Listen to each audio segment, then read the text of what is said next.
আসসালামু আলাইকুম। প্রিয় দর্শক, অন্য মঞ্চের আলাপ চাইতায় আপনাদের সকলকে আমন্ত্রণ জানাচ্ছি। বিএনপি একটা ক্লাব, একটা ভাড়াটে সংগঠন, এটা তো বারবার বলেছি এবং এটা ইতিহাস জানে। মুসলিম লীগের একটা অংশ, জামাতের একটা অংশ, স্বাধীনতা বিরোধী যুদ্ধ অপরাধীদের একটা অংশ নিয়ে জনাব জিয়াউর রহমান সাহেব বিএনপি প্রতিষ্ঠা করে গেছেন। এরপর থেকে বিএনপি বারবার আমরা দেখেছি স্বাধীনতা বিরোধী চক্র, জঙ্গি সংগঠনের সাথে সম্পৃক্ত জামায়াত ইসলামী নেতাকর্মী, এছাড়াও বাংলাদেশ বিরোধী শক্তির সাথে বিএনপির একটা আঁতাত বরাবর ছিল, এখনো আছে। এবং বিএনপির নিজস্বতা নাই, বিএনপি ভাড়া করে লোক দিয়ে তাদের সংগঠন চালায়। বিএনপি ভাড়া করে লোকজনদেরকে নিয়ে তাদের মন্ত্রী পরিষদে ঠাঁই দিয়েছে। বিশ্বাস হয় না? উদাহরণ দেই, জুনায়েদ সাকি বিএনপির নেতা না। আন্দালিব রহমান পার্থ বিএনপির নেতা না। ববি হাজ্জাজ বিএনপির নেতা না। নুরুল হক নূর বিএনপির নেতা না। রাশেদ খান বিএনপির নেতা না। জায়েদুর রহমান বিএনপির নেতা না।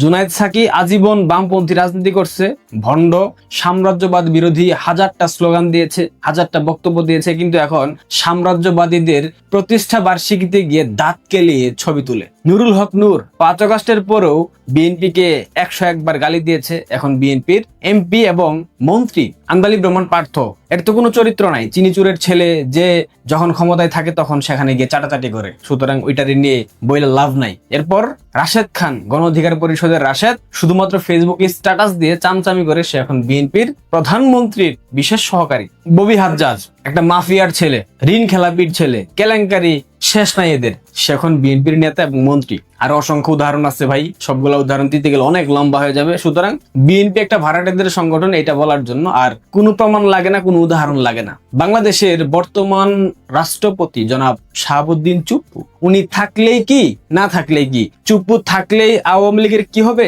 না থাকলে আওয়ামী লীগের কি হবে, এই ব্যাখ্যা না দেই। কিন্তু উনি যে একটা ঢেরস, এটা তো আপনারা 5 আগস্টের পর বারবার দেখেছেন। অনেকেই বলেন তাকে লিখিত বক্তব্য দিতে হয়, আমি মানি। যদি আপনার ব্যক্তিত্ব থাকতো, যদি আপনি বঙ্গবন্ধুকে ভালোবাসতেন, বাংলাদেশের মানুষের প্রতি আপনার দায়বদ্ধতার জায়গা থাকতো, আওয়ামী লীগের প্রতি আপনার একটা দায়বদ্ধতার জায়গা থাকতো, তবে তিনি পদত্যাগ করতেন। তিনি সেটা করেন নাই, কারণ তিনিও ক্ষমতার লোভে আকৃষ্ট হয়ে আছেন। অনেকদিন পর জামায়াতের পদবালক জুলকারনাইন স্যার একটা স্ট্যাটাস দিয়েছে ফেসবুকে, দেখলাম বাংলাদেশের বর্তমান রাষ্ট্রপতি শাহাবুদ্দিন চুপ্পু শারীরিক অসুস্থতার কারণ দেখিয়ে পদত্যাগ করবে। এরপর বিএনপি সম্ভবত মন্ত্রী পরিষদ সচিব নাসিমুল গনি তাকে রাষ্ট্রপতি করার চিন্তা করছে। বিএনপির মধ্যে যে সিনিয়র নেতারা আছে, যে তেগি নেতারা আছে, মির্জা ফখরুল, মির্জা আব্বাস, আর অনেকে আছে, মঈন খান, তাদেরকে রাষ্ট্রপতি বানানো হবে না। যদিও মির্জা ফখরুল রাষ্ট্রপতি হওয়ার স্বপ্নে বিভোর হয়ে আছে, যার কারণে সারা দিন রাত চামচামি করতেছে, বিভিন্ন ধরনের অশ্লীল অশ্রাব্য সব বক্তব্য দিচ্ছে, সব বিতর্কিত বক্তব্য দিচ্ছে, শুধুমাত্র কারণ একটাই, তারেক রহমানের মন জোগাড় করতে হবে, মন জয় করতে হবে, রাষ্ট্রপতি নির্বাচিত হতে হবে। এটা তার জীবনের স্বপ্ন এবং তিনি ঘোষণা দিয়েছেন এটাই তার জীবনের শেষ নির্বাচন, তিনি আর নির্বাচন করবেন না। সুতরাং তার লোভ হচ্ছে রাষ্ট্রপতি তাকে হতে হবে। কিন্তু ব্যাঘাত হলো বিএনপি ভাড়াটেদের সংগঠন, বিএনপি তো তার নিজের দলের নেতাকর্মীদের কখনো মূল্যায়ন করে নাই। এই যে দেখেন, তারেক রহমানের আশেপাশে কতগুলা টকাইকে রাখা হয়েছে, একটা হলো হারপিক আব্দুল্লাহ, আরেকটা হলো রাশেদ খান, এই 2টা পদ বিশেষ সহকারী প্রধানমন্ত্রীর। আবার জায়েদুর রহমান তথ্য উপদেষ্টা, এইগুলাতে কি ছাত্র দলের সাবেক নেতাকর্মীদের জায়গা দেওয়া উচিত ছিল না? ছাত্র দলের কি তেগি নেতাকর্মী নাই? যারা এখন ডাকসু নিয়ে নাচানাচি করতেছে, আবিদ, হোয়াটএভার, আরো যতগুলো আছে, এরা তো ওই রকম তেগি কেউ না রে ভাই। এর আগে ছাত্র দলের যারা তেগি ছিল, যারা 111 এর সময় ছিল, 111 পরবর্তী ছিল, 14 সালের দিকে ছিল, তাদের কাউকে জনাব তারেক রহমান তার পাশে রেখেছে?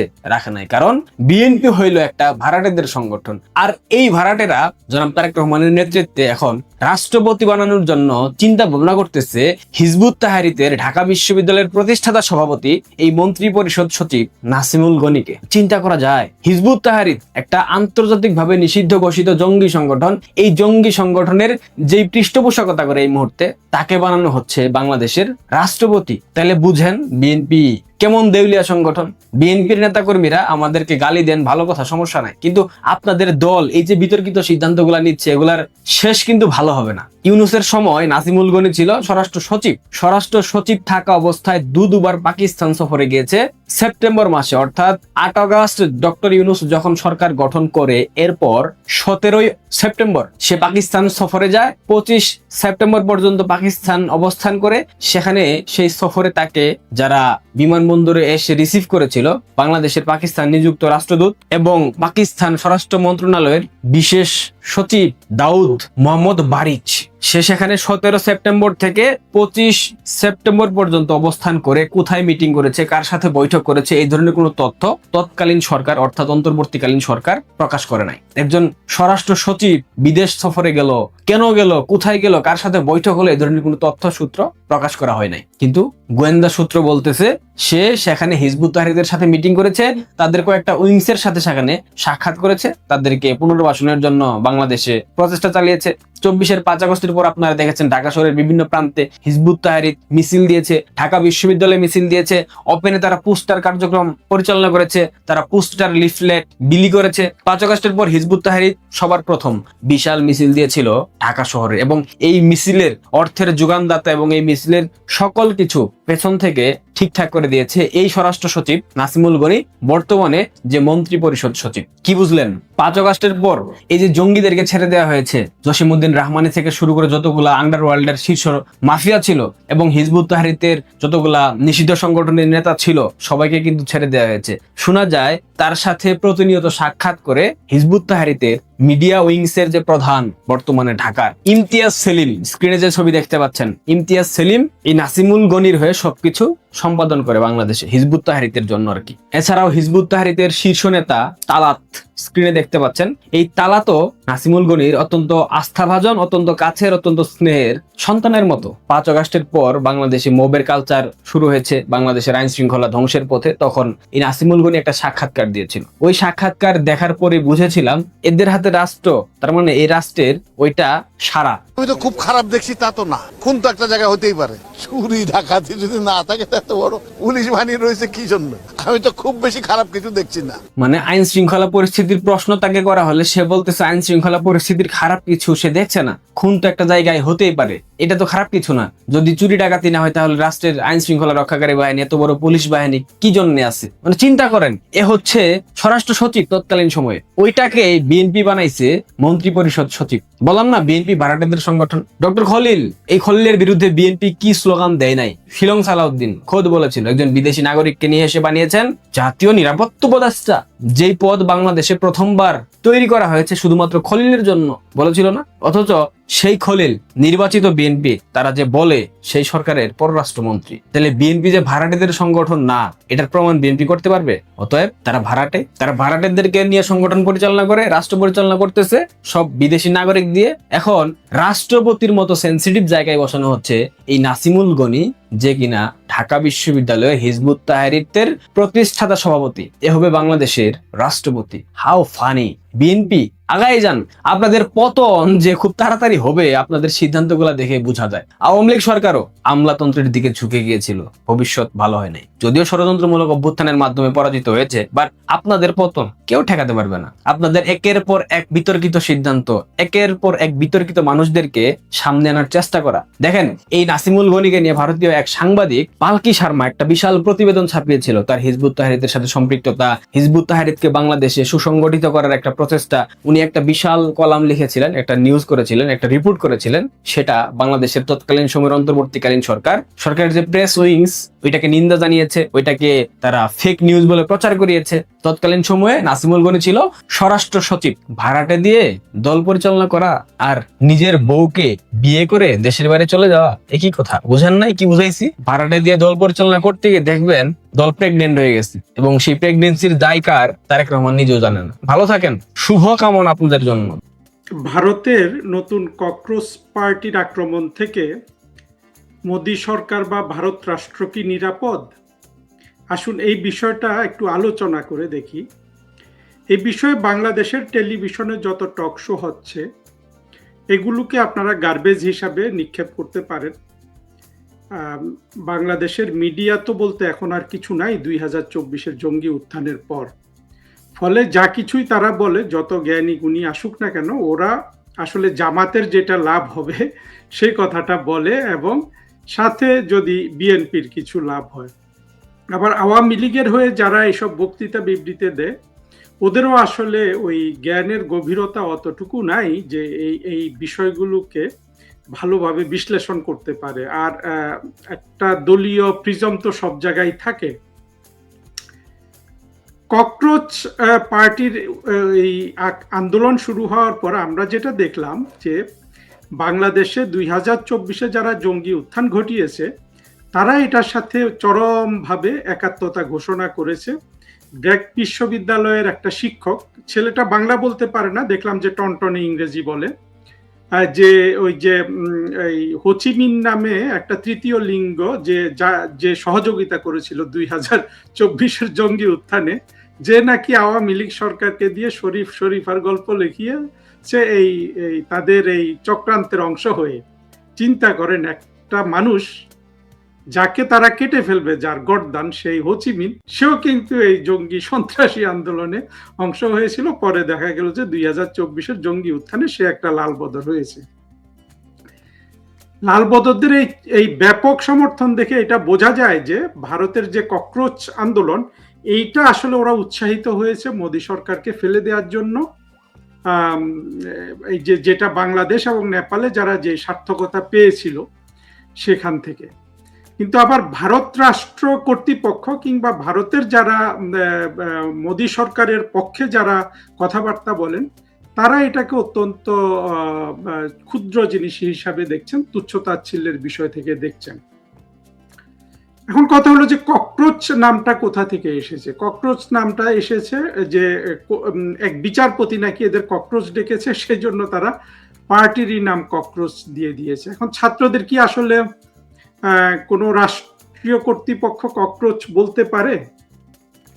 আমি মনে করি পারে না। যদি সে আমাদের দেশে যে রকম জামাত, বিএনপির কথা বলবো না, জামাত, শিবির, এইভাবে যে গুপ্ত সন্ত্রাসীরা আছে, এদেরকে প্রধানমন্ত্রী শেখ হাসিনার রাজাকার ডাকা কিন্তু যথেষ্ট আপনার বৈধ ছিল। দেখেন ওইখান থেকে কিন্তু এসে এদেরকে রাজাকার ডেকেছে, তারা রাজাকার চিৎকার করে জঙ্গি উত্থান করে সরকারের পতন ঘটিয়ে ফেলেছে। ওদেরকে কেউ ককরোচ ডেকেছে, ওরা ককরোচ দল গঠন করে ফেলেছে।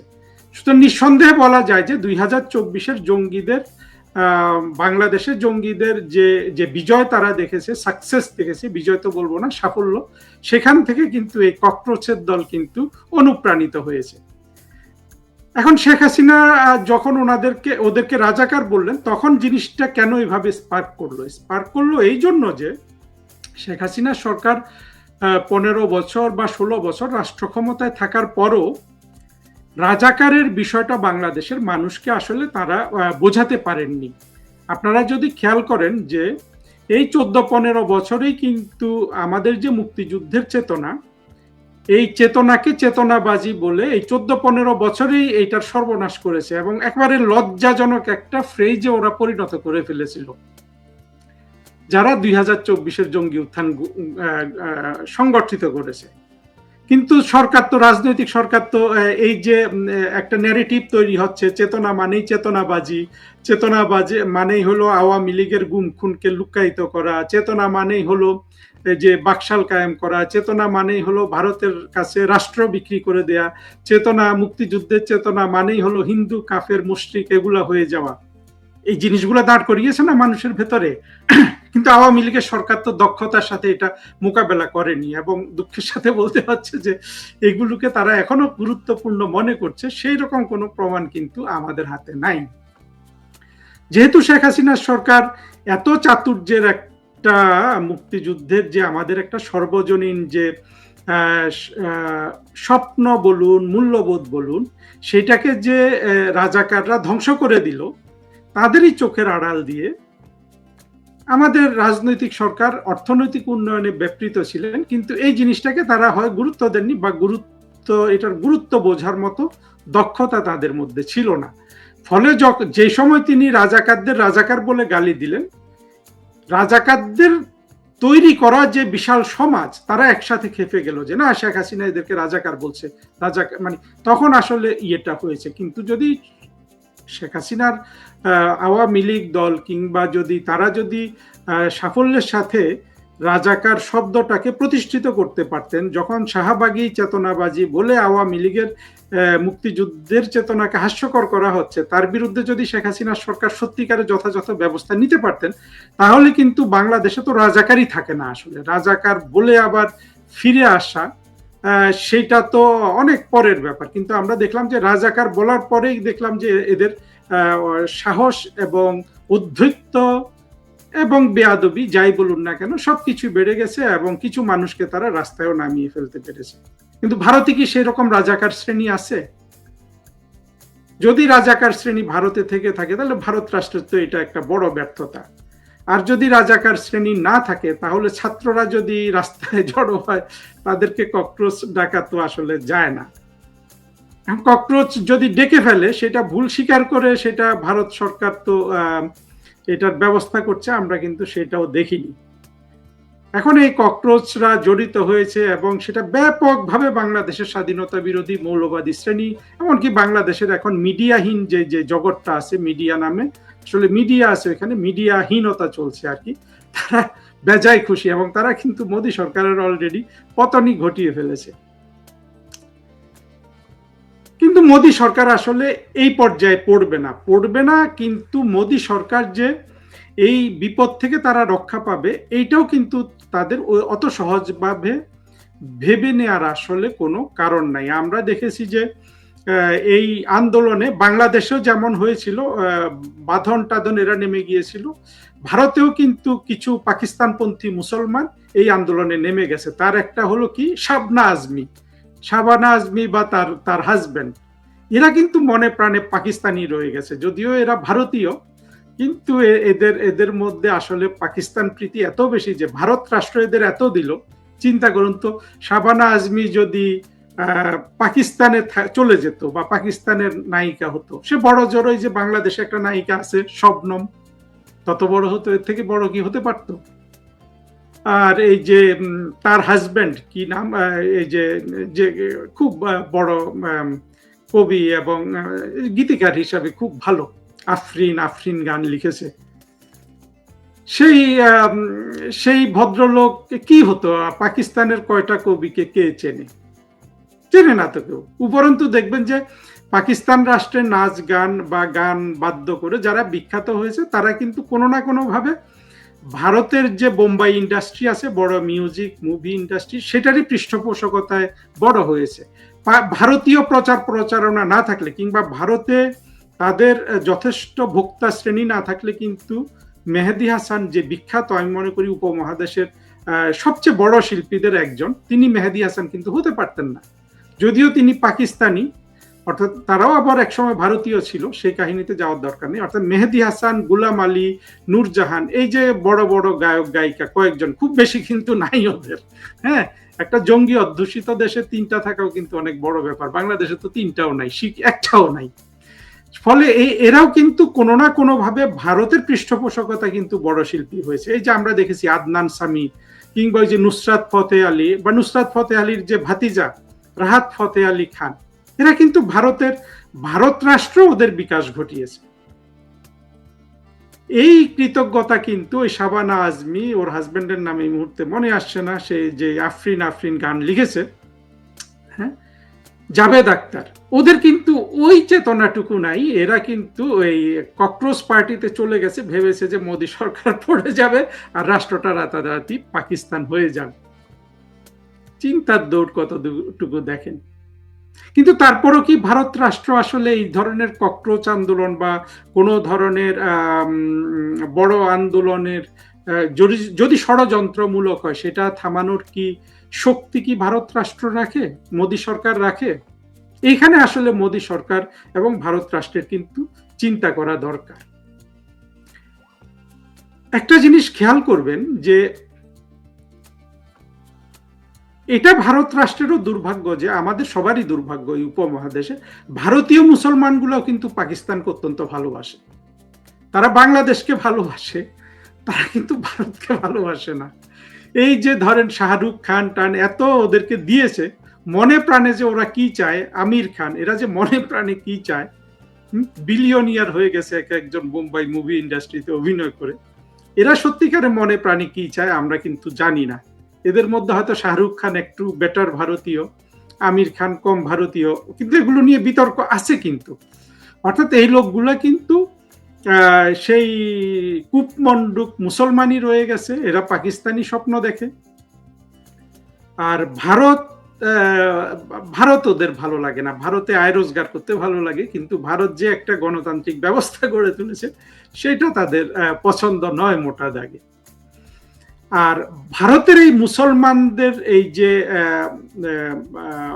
এখন দেখেন, এটাও ঠিক যে একটা গণতান্ত্রিক ব্যবস্থায় কি মুসলমানদের এই যে অন্ধত্ব সেটা কি ডিল করা যায়?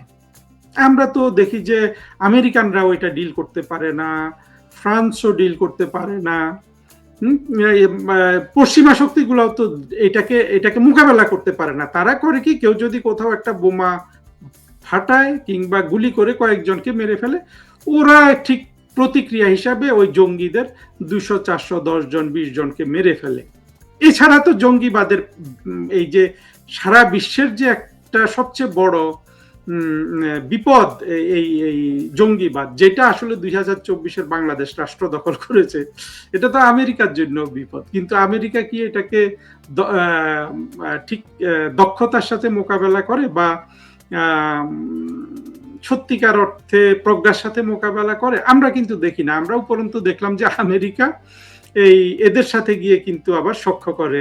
এই যে আজকেই দেখলাম, আজকে না কালকে, আমেরিকার রাষ্ট্রদূত এই জঙ্গিগুলা যেটা এনসিপি পার্টি করেছে তাদের সাথে মিটিং করছে। অর্থাৎ আমেরিকা রাষ্ট্র তার প্রজ্ঞা হারিয়েছে। একই সমস্যা কিন্তু ভারতেরও। গণতান্ত্রিক ব্যবস্থায় আসলে ইসলামিক জঙ্গিবাদকে মোকাবেলা করা কঠিন। ইসলামিক জঙ্গিবাদকে যারা সবচেয়ে ভালো মোকাবেলা করেছে সেটা হলো আপনার চীন এবং রাশিয়া। চীনের কথা ধরুন, চীন তো ইসলামিক জঙ্গিবাদকে আপনার মানসিক রোগ ঘোষণা দিয়েছে না? এখন ভারত, আমেরিকা কিংবা কানাডা কিংবা বাংলাদেশের আমাদের আওয়ামী লীগ সরকার, এরা ভাবে যে জঙ্গিবাদকে যদি মানসিক রোগ হিসাবে আমরা ঘোষণা দেই, তাহলে আমাদের সরকার পড়ে যাবে, মানুষ আমাদেরকে অপছন্দ করবে। আবার আওয়ামী লীগের জন্য এটা বেশি কঠিন, কারণ আওয়ামী লীগ তো বড় অংশে নিজেই কিন্তু এই মানসিক রোগে আক্রান্ত। কিন্তু দেখেন, চীন কিন্তু সহজেই এই মানসিক রোগ বলেই কিন্তু এটাকে দমন করে ফেলেছে। এখন চীনের সার্থকতাটার দিকে যদি আমরা তাকাই, তাহলে আমরা দেখব যে আওয়ামী লীগও যদি জঙ্গিবাদকে মানসিক রোগ ঘোষণা দেয় বাংলাদেশে বসেই, কিন্তু যে সেটা যদি বুদ্ধি এবং প্রজ্ঞার সাথে মোকাবেলা করে, আওয়ামী লীগ সরকারের কোনো বিপদ তো হবেই না, উপরন্তু তারা অনেক দিন ক্ষমতায় থাকতে পারবে। কিভাবে দেখেন, শুধু প্রশ্নগুলা দেখেন। আমি হয়তো এই 15, 20, 25 মিনিটের ভিডিওতে বুঝিয়ে বলতে পারবো না, কিন্তু আপনাদেরকে সূত্রগুলা ধরিয়ে দিতে পারবো। বুঝিয়ে বলতে হলে দীর্ঘ সময় লাগবে, ধীরে ধীরে কথা বলতে হবে, ধীরে ধীরে চিন্তা করতে হবে। ততক্ষণে তো আপনারা সবাই আমার বক্তৃতা ছেড়ে পালিয়ে যাবেন, বন্ধ করে দিবেন ইউটিউব, আমি কথা বলারই আগ্রহ পাবো না। কিন্তু সূত্রটা দেখেন, এই যে চীন, যে তারা তো ইসলামকেই আসলে মানসিক রোগ হিসাবে ধরে নিয়েছে, সেইভাবে সেটাকে ট্রিট করে। আমি ইসলাম ধর্মের দিকে গেলাম না, আমি জঙ্গিবাদকে ধরলাম। এই যে জঙ্গিবাদকে যে চীন মানসিক রোগ ঘোষণা দিয়ে এটাকে সঠিক ওষুধটা দিচ্ছে, তাতে সারা বিশ্বের মুসলমানরা যদি জঙ্গিবাদের প্রতি তাদের আচরণটা বা কমিটমেন্টটা যদি সৎ হতো, সারা বিশ্বের 200 কোটি মুসলমান চীনকে বয়কট করার কথা ছিল না। আফটার অল সেখানে কিন্তু একটা জঙ্গিবাদ আর ইসলাম ধর্মের তো পার্থক্য করা খুব কঠিন হয়ে যায় মাঝে মধ্যে। সেটা কি হয়েছে? চীন যদি জঙ্গিবাদকে মানসিক রোগ ঘোষণা দিয়ে হজম করতে পারে, আপনার প্রজ্ঞা থাকলে আপনি বাংলাদেশেও জঙ্গিবাদকে মানসিক রোগ ঘোষণা দিয়ে হজম করতে পারবেন। ভারত রাষ্ট্র জঙ্গিবাদকে মানসিক রোগ ঘোষণা দিয়ে হজম না, শুধু অনেক উপকার করতে পারবে। এইখানে এই প্রজ্ঞাটার অভাব, এখানে হলো আসলে চিন্তার অভাব। আমরা দেখেছি যে দেখেন, চিন্তাতে কিন্তু এখন মার্কিন যুক্তরাষ্ট্র কিন্তু সীমাবদ্ধ। একটা রাষ্ট্র। এই যে এআই, আর্টিফিশিয়াল ইন্টেলিজেন্স ইত্যাদি যেগুলো এসছে না, এগুলো তো শিশু কিশোর তরুণদের মগজকে আরো ধ্বংস করে দিয়েছে। আমরা যে বাংলাদেশের জেএনজির এত প্রশংসা শুনি শেখ হাসিনা সরকারের বিরুদ্ধে যাওয়ার কারণে, কিন্তু এদের তো আসলে মগজ অলরেডি নানান কারণে এদের ধ্বংস হয়ে গেছে। এই শ্রেণীটা এরা সহজে জঙ্গিবাদটাকে কেন গ্রহণ করছে? ওটা অত্যন্ত সহজ। যেমন আপনার প্রেম করা, একটা দীর্ঘমেয়াদী রিলেশনশিপ গড়ে তোলা যেমন অনেক কঠিন, আবার দেখবেন পর্নোগ্রাফিতে আপনি আসক্ত হয়ে যান, সেটা অনেক সহজ। এই সহজটাই হলো এআই এবং আপনার এই যে যা যা বর্তমানে ইন্টারনেট যুগটা নিয়ে এসছে আর কি। ফলে বাংলাদেশের এই জেএনজিকে আপনার সম্মান করার কোনো কারণ নাই। আপনাকে বুঝতে হবে যে ওরা নির্বুদ্ধিতার সামিল এবং ওদেরকে বুদ্ধিমান বানানোর জন্য আমাদের কোনো আসলে কোনো ধরনের আপনার ব্যবস্থা নাই। রাষ্ট্রে রাজনীতিবিদদের মধ্যে ব্যবস্থা নাই, রাষ্ট্রে আপনার কি বলে আপনার গার্ডিয়ান শ্রেণীর মধ্যে নাই। আমি 2-3 দিন আগে একটা ভিডিওতে দেখলাম, একটা বাপ একটা শিক্ষিকাকে মারার জন্য অলমোস্ট যে মানে তার সন্তানকে মেরেছে। আবার শিক্ষিকাও কেন সন্তানকে মারবে? আমরা তো জানি যে সভ্যতা বলে যে কেউ কাউকে মারবে না, ছাত্রছাত্রীকেও মারবে না। ও শিক্ষিকাও কিন্তু জঙ্গি, ও দিয়েছে জঙ্গি ধারণা থেকে বাচ্চাটাকে দিছে মার। বাচ্চার বাপ হলো ডাবল জঙ্গি, সে এসে শিক্ষিকাকে মেরে ফেলতে চায়। বুঝতে পেরেছেন কোন ধরনের উন্মাদনার দিকে সমাজটা ধাবিত হচ্ছে? যাই হোক, এই যে আবার বলি কথাটা, চীন যদি জঙ্গিবাদকে মানসিক রোগ ঘোষণা দিয়ে সেইভাবে এটাকে হজম করতে পারে, সেইভাবে এটাকে দমন করতে পারে, বাংলাদেশের আওয়ামী লীগও পারবে, ভারতের মোদী সরকারও পারবে, কংগ্রেস সরকারও পারবে। পারে না কেন? কারণ হলো মোদী সরকার বলুন আর আওয়ামী লীগ বলুন, এই লোকগুলা তো আমাদের সমাজেরই অংশ।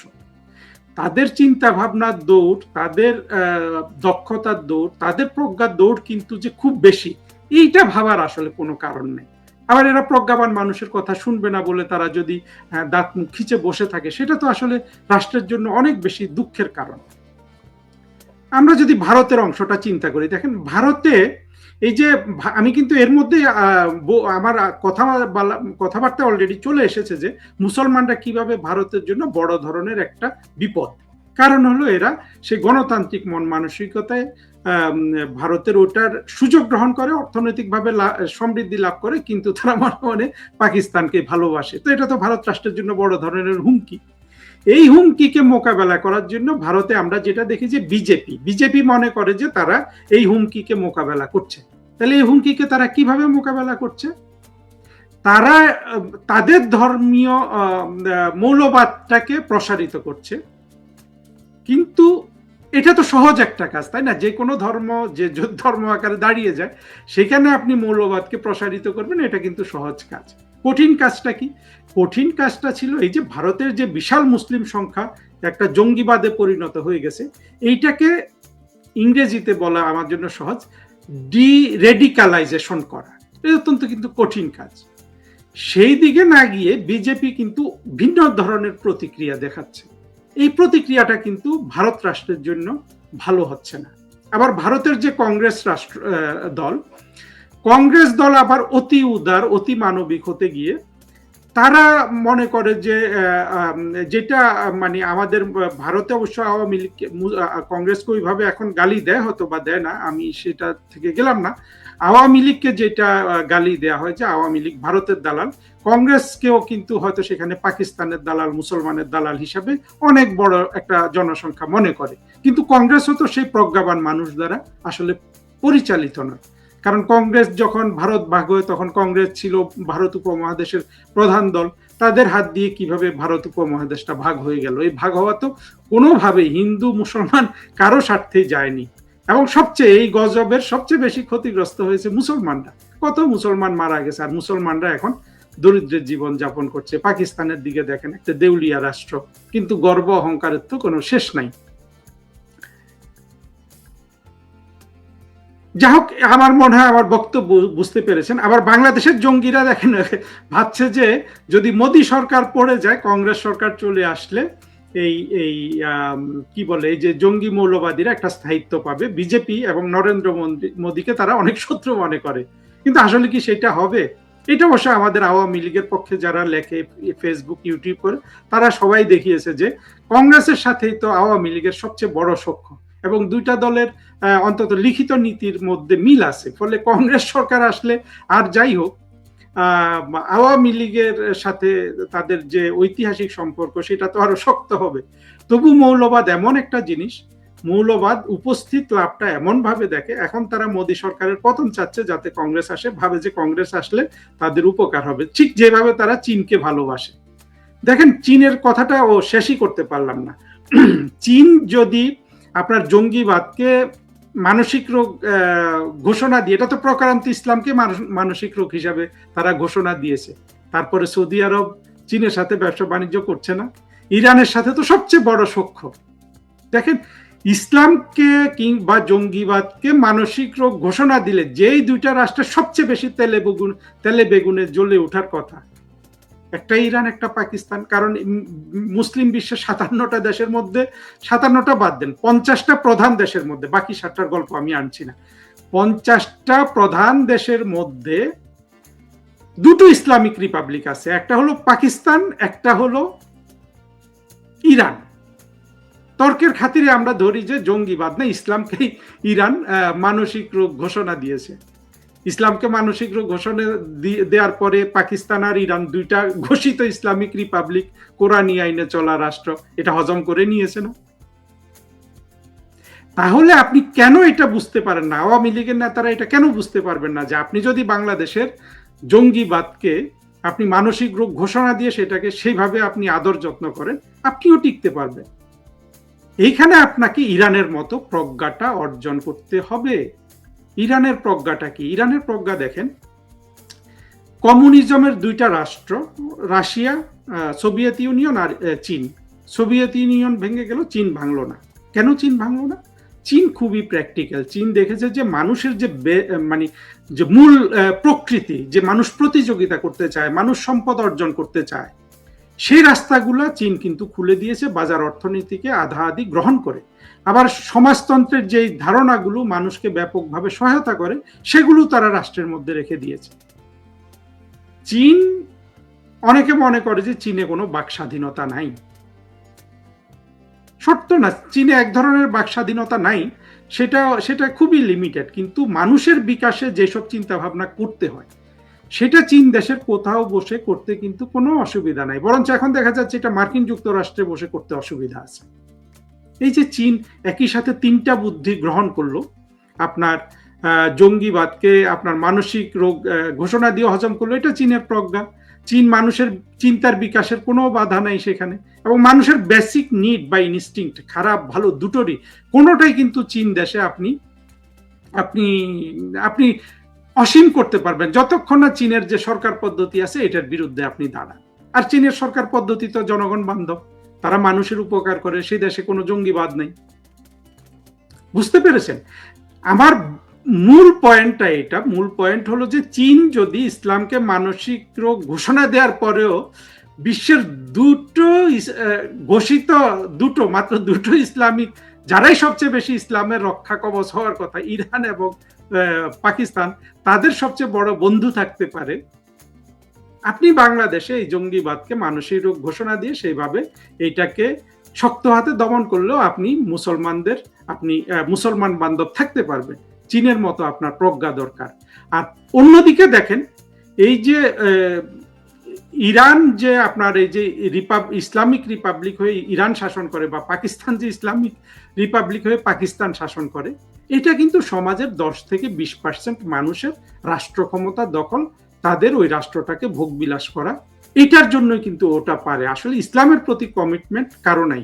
ইসলামকে যদি ধর্ম হিসাবে আপনার চিরস্থায়ী করতে হয়, তাহলে জঙ্গিবাদটাকে মুসলমানদেরই আন্তরিকভাবে আপনার ধ্বংস করা উচিত, করে বাকি জিনিসটা কিভাবে আপনার তারা ধর্মকে রক্ষা করবে, পরকাল ইহকাল নিশ্চিত করবে, সেইভাবে চিন্তা করা উচিত।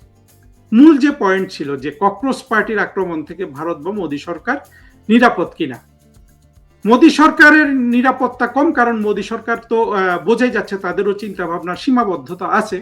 সেই দিক থেকে মোদী সরকার সম্পূর্ণ নিরাপদ নয়, কিন্তু মোদী সরকার যদি এরকম আন্দোলন এই যাত্রা তো নিরাপদ হয়ে গেছে, আর মোদী সরকার যদি পড়ে যায় কি হবে? মোদী সরকার পড়ে গেলে সেখানে ইলেকশন হবে, সেখানে তো এই যে এইরকম কোনো পার্টি ক্ষমতায় আসবে না ইউনূসের মতো, তাই না? এসে বলবে যে আমরা মুজিবের বাংলায় বৈষম্যের ঠাঁই নাই বলেই বিজয় অর্জনের সাথে সাথে মুজিবের ভাস্কর্যের কাঁধে চড়ে বসা, এই এই এই এই অরাজকতা তো সেখানে হবে না। কারণ হলো ভারত রাষ্ট্র অন্তত এতটুকুন প্রজ্ঞা দেখাতে পেরেছে যে তারা ডেমোক্রেটিক প্রসেসটা শুরু থেকেই তারা গ্রহণ করেছিল গণতান্ত্রিক পদ্ধতিতে। ভারতে সে এখন মোদী সরকার পড়ে গিয়ে, আমি আবার বলছি এই যাত্রায় পড়বে না, কিন্তু এই ধরনের বড় ধরনের চক্রান্তমূলক কোনো আন্দোলন হলে সেখান থেকে নিজেকে রক্ষা করার মতো যথেষ্ট প্রজ্ঞা আমি অন্তত মোদী সরকারের মধ্যে দেখি না। তবে আমরা শেখ হাসিনা সরকারের মধ্যেও দেখি নাই, কিন্তু শেখ হাসিনা সরকার কিন্তু অনেকবার বেঁচে গেছে, 18-তে বেঁচেছে, 24 অনেকবার বেঁচেছে, আপনারা জানেন এগুলো। মোদী সরকারও হয়তো বেঁচে যাবে, আর মোদী সরকার যদি পড়ে যায় ইলেকশন হবে, ইলেকশন হয়তো মোদী সরকার আবার আসবে, না হলে আবার কংগ্রেস আসবে। কংগ্রেস আসলে কিন্তু আওয়ামী লীগের জন্য আরো বেশি বেনিফিট। অর্থাৎ বাংলাদেশের যে জঙ্গি শ্রেণীটা 2024-এ রাষ্ট্র দখল করেছে, ভারতে কোন দল আসলো না আসলো এটার উপর আসলে তাদের ভবিষ্যৎ ভাগ্য নির্ধারণ করে না। তাদের ভবিষ্যৎ ভাগ্য এখানে যে তারা যে চক্রান্ত করেছে সেটা বাংলাদেশের মানুষের কাছে ধরা পড়ে গেছে, এইটার শাস্তি তাদের পেতে হবে। আমরা কিন্তু দেখেছি বনি আমিনকে কিভাবে আক্রমণ করেছে ইটালিতে। চিন্তা করুন তো, একটা কিছু পরিবর্তন হইলে 2024-এর এই যে এনসিপি নামক যে আত্মঘাতী জঙ্গিগুলো আছে তাদের উপর মানুষ কিভাবে হামলে পড়বে। আমি অবশ্য সেটা চাই না, আমি সবকিছু চাই যে আইনের মাধ্যমে হোক। কিন্তু আমাদের যেটা করতে হবে, শেখ হাসিনার নেতৃত্বে বাংলাদেশ তো অলমোস্ট আপনার এখন শুধু সময়ের অপেক্ষা, আবার বাংলাদেশে সরকার গঠন করবে, সবকিছু হবে। কিন্তু আমরা কি সেই প্রজ্ঞা দেখাতে পারবো? আমরা কি এমন মানুষদের দায়িত্বে আনতে পারবো যে একটা পলক হবে না? এই যে দেখেন পলক বেচারা, আজকে কিন্তু সে সবচেয়ে তার নির্বুদ্ধিতার সবচেয়ে বড় শাস্তি সে নিজেই ভোগ করছে জেলে গিয়ে। সে যদি পালিয়ে টালিয়ে যেতে পারতো তাহলে সে হয়তো অন্যদের মতো থাকতে পারতো, কিন্তু আমরা কি দেখেছি, এই যে পলকের হাতে সুযোগ ছিল এই শত শত মুক্তিযুদ্ধের পক্ষের শিশু কিশোর তরুণ তরুণী তৈরি করার, কিন্তু প্রমাণ হিসাবে দেখা গেল যে সে শুধু লাল বদর তৈরি করেছে।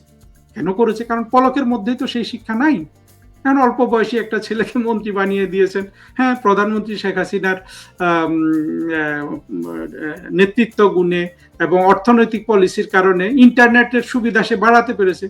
সেই ইন্টারনেট আবার দখল করেছে জঙ্গিরা, এবং সে নিজেও দেখা যাচ্ছে যে বুঝে বা না বুঝে হোক, অশিক্ষা বা কুশিক্ষার কারণেও সে নিজেই বড় একটা এই লাল বদর শ্রেণীর কিন্তু তৈরি করেছিল।